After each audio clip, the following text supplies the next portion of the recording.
Tin giải trí văn hóa xã hội xin kính chào quý vị và các bạn, có những tin chính sau.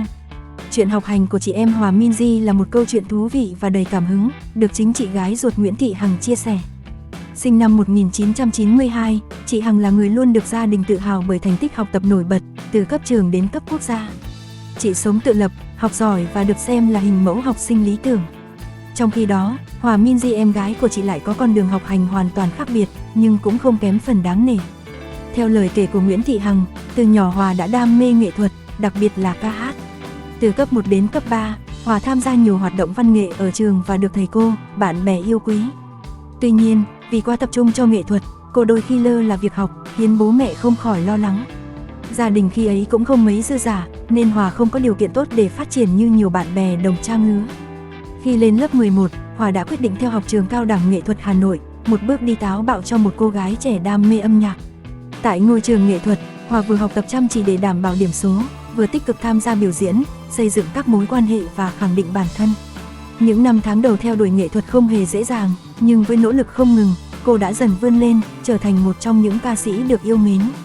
Câu chuyện của Hòa là minh chứng rằng mỗi người có một thế mạnh riêng, và thành công không chỉ đến từ điểm số trên lớp. Nguyễn Thị Hằng chia sẻ, hành trình của em gái là một bài học cho các bậc phụ huynh, hãy kiên nhẫn nhìn ra điểm mạnh của con và đồng hành cùng con phát triển nó.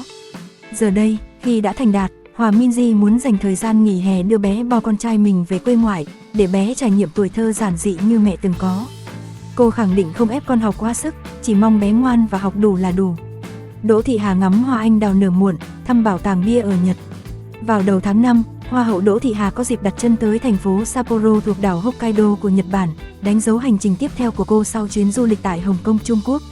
Chuyến đi lần này không chỉ đơn thuần là một kỳ nghỉ mà còn mang đến cho người đẹp nhiều trải nghiệm đặc biệt khi cô may mắn được chiêm ngưỡng mùa hoa anh đào nở muộn, một hiện tượng thiên nhiên chỉ xuất hiện tại những vùng có khí hậu lạnh như Hokkaido. Thông thường, hoa anh đào tại Nhật Bản nở rộ vào cuối tháng 3 đến đầu tháng 4, nhưng riêng tại Hokkaido, thời tiết lạnh khiến mùa hoa kéo dài hơn và thường chỉ bắt đầu nở vào cuối tháng 4, tàn vào khoảng giữa tháng 5.